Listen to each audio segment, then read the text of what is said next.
Sitting here with Frisco Panther Creek, 4-star, 2026. Now I'm gonna say athlete, okay? Yes, I ma'am. can't not say athlete. We have you as an athlete, so athlete. Jalen Lott. So you and I were sitting down before this. I was kind of asking you about, where you grew up, where you were born. You're actually not from Texas. You weren't born in Texas. No, ma'am. Now, would you label yourself as a Texas native now, like a Texas guy? I'll probably say so, yeah. Yeah? I feel like at this point, I've been here seems like so long now. Since through elementary school, a little bit elementary school and through middle school and now high school, I say so. I'm probably a Texas native. And you were born in Phoenix, and then you moved to Chicago, right? Yes, ma'am. And now you're here, playing Texas high school football. Yes. So when you were in Chicago, did you keep up with high school football at all? I probably say no, actually, because I wasn't really even playing football like that. I'd Right. probably say I was mainly, my mom put me in soccer and stuff like that, and it was kind of like a bunch of different sports, but never really football until I really I probably say till I got late elementary school, I didn't start playing football. Okay, but you've played basketball too. Yes, ma'am. And you played it at a pretty high level. So talk to me a little bit about that experience. I was actually, because my mom mostly was super serious about basketball. Because, every one of us played it. Me and both my sisters, we all played it. So I played AAU a lot, really seriously through 7th grade. A lot of traveling and stuff like that. And it gets really serious. I was going to different states and I was in 6th grade, and it was crazy. So you talked about your mom a little bit. She played basketball at the University of Texas. Your dad was a corner at the University of Texas. Your sister runs track at USC. And your other sister plays basketball at UNLV. Yes, ma'am. So obviously you're gonna be a good athlete, right? You've got athletics running through your genes. How do you think that's developed you into the athlete that you've become today? I'll probably say it definitely feels like a lot of things come more natural for sure. Because, the genes and stuff like that.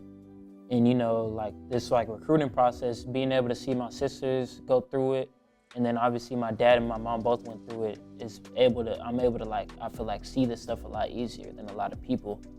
Just kind of become more prepared and, have I feel like a step ahead of everybody else when it comes to stuff like this.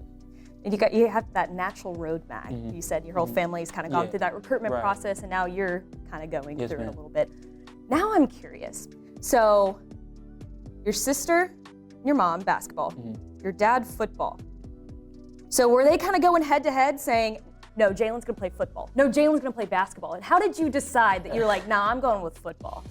Actually, yeah, my mom was really fighting for me to play basketball throughout my whole high school career. If it was up to her, I'd be playing basketball right now. But it was because I started playing football middle school-ish, but I was still playing basketball.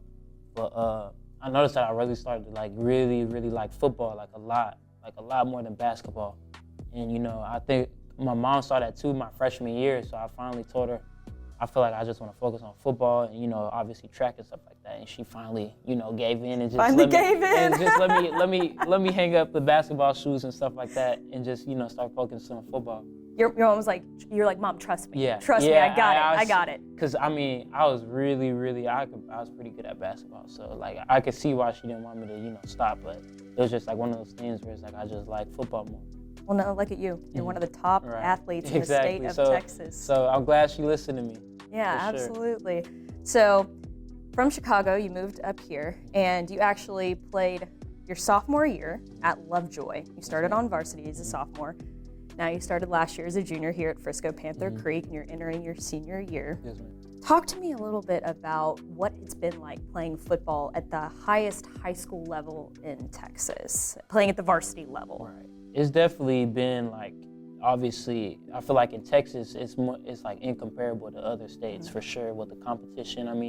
You're running to somebody that has the same amount of offers as you or something like that, just right across from you. Being able to play against that, like I said before, I feel it gives people in Texas a one step ahead than other states, just becoming in more prepared because there's a lot of good players in Texas and especially around this area too. You go up against somebody every day.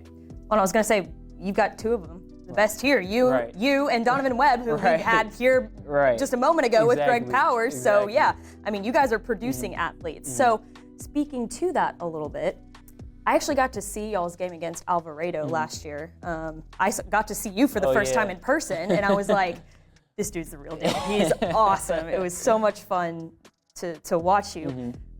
Heading into your senior season, what are you looking forward to the most, and maybe your development as a player? Definitely, you know, being able to sustain playing both ways longer, for sure, because I feel like last year I definitely played majority receiver, and you know, I played DB, but I feel like I just, you know, wasn't able to keep it up as well as I wanted to. But for sure this year, like, I'm gonna be playing both ways, like as much as I need to be playing, or I feel like I need to be playing. You definitely prefer playing wide receiver, is what I'm hearing. You like both, but like both. If you had to choose. I feel like it changes every day, because sometimes I like playing DB more, and then sometimes I like playing receiver more. So, I mean, it really changes every day. Like, I feel like if I do good at DB and not good at receiver, I like DB one day, but if I do good at receiver, I like receiver one day. You know, it's like me when I'm interviewing. If I have a bad day of interviewing, I'm like, I like editing better. But vice versa, if I have a bad day of interviewing, or editing, I'm like, I like interviewing better. You know, you go back and forth. You go back and forth. So not only do you play both ways, you also run track too. You're a high jumper. How has being a multi-sport athlete taught you more about yourself and more about you as an athlete?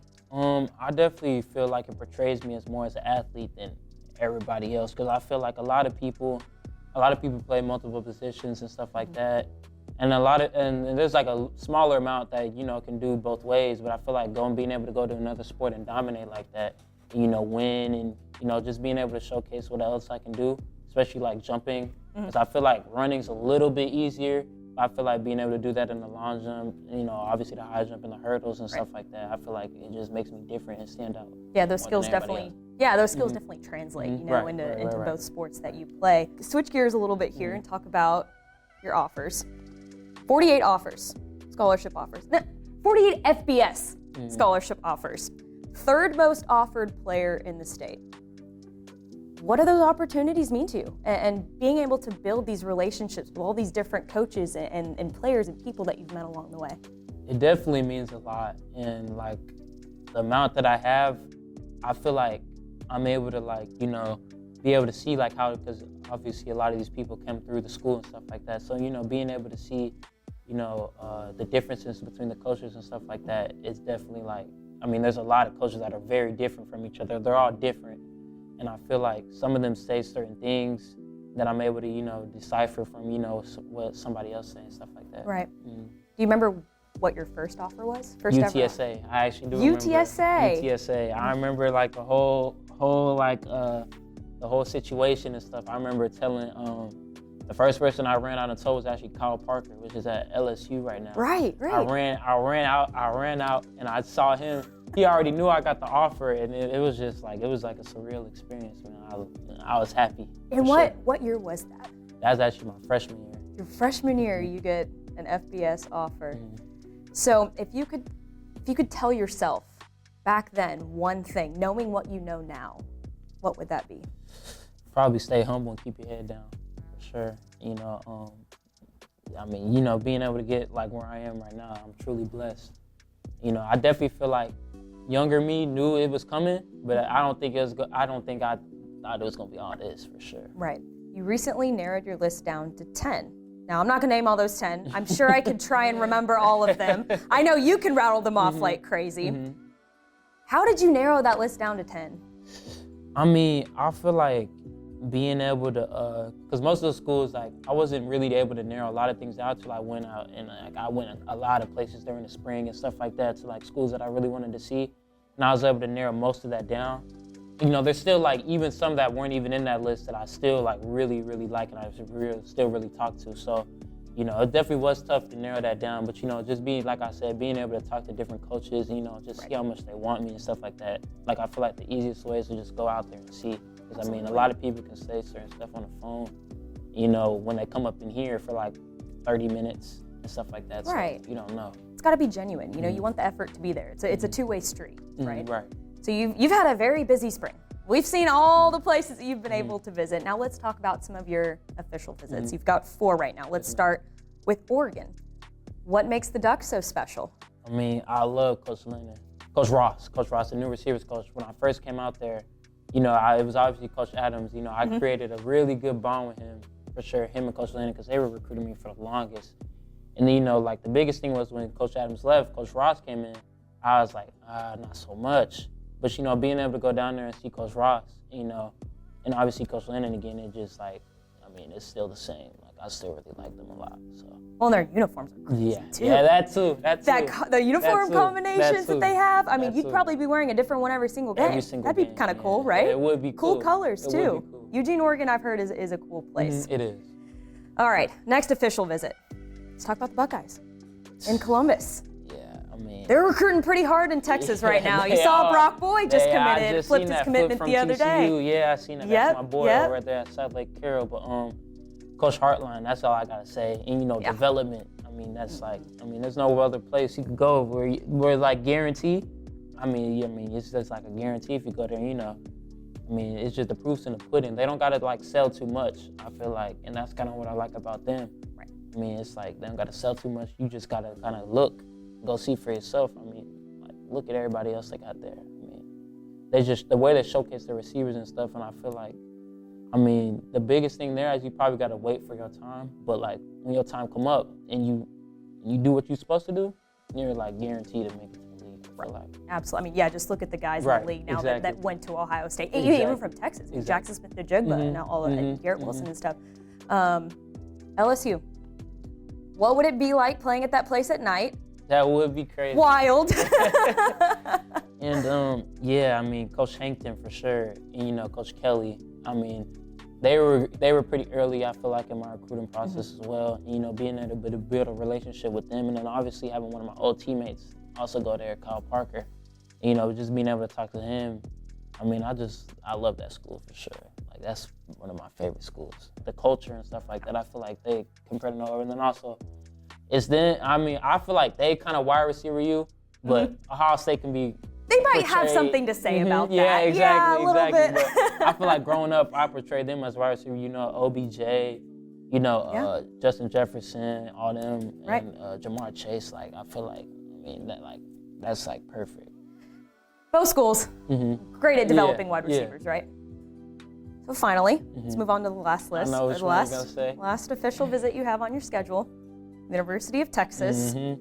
Got some family ties there. Yeah. You know? And I know that off the field, Texas does mean a lot to you because both your parents went there.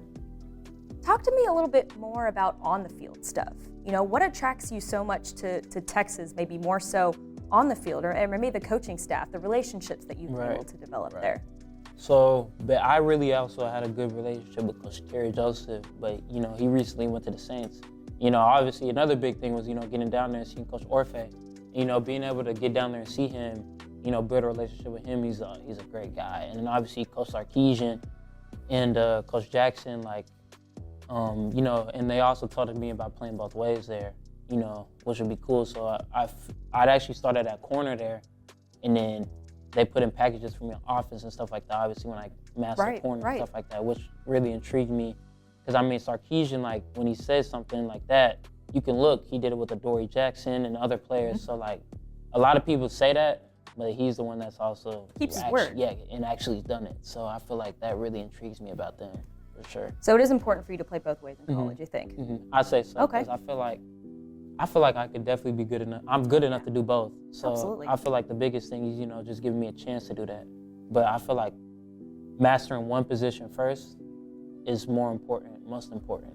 Absolutely. And then, you know, obviously pushing me into playing a different position, and then, you know, just going up from there. Well, you know, Powers and I think that you're definitely good enough to play both because we labeled you as an athlete, right? Absolutely. Yes, we believe in you. Yes, ma'am. So finally, I want to ask you, now, obviously, don't give me a school or anything, but if you had to commit tomorrow, what would be that one deciding factor in that program that you commit to that makes you go, that's it. That's my college. I'd probably say, I feel like that's just a feeling of like when you get there on like an OV. I feel like you can like really, because I feel like once I go on those, I'll be able to really, but I feel like asking players and stuff like that is also really important to figure out something like that, because, I mean, they're going to tell you the real no matter what. So I feel like that'll push me also towards a decision. And then, you know, just kind of seeing like how would they treat me compared to somebody else that I know that's went there, or, you know, somebody else that's also on an OV with me, and, you know, being able to see how much they interact with me compared to somebody else. Absolutely. That's important. Mm-hmm. Makes For sense, sure. right? I mean, yes, ma'am. a culture fit is just as much as important than, you know, how you play on the field, right? So I completely understand that. Finally, I know I said the last one was finally. Do you have a commitment date in mind? I'd probably say definitely in the summer. I don't know whether that be, I mean, it could be during the OV or it could be after. Never know. Yeah, it's like it's one of those feelings that you get. So like, but it's definitely gonna be in the summer, and it's gonna be before football season, obviously. I love it. Well, Jalen, we are all rooting for you here at Dave Campbell's Texas Football. Thanks for taking the time, and good luck in all your endeavors. Yes, ma'am. Thank you.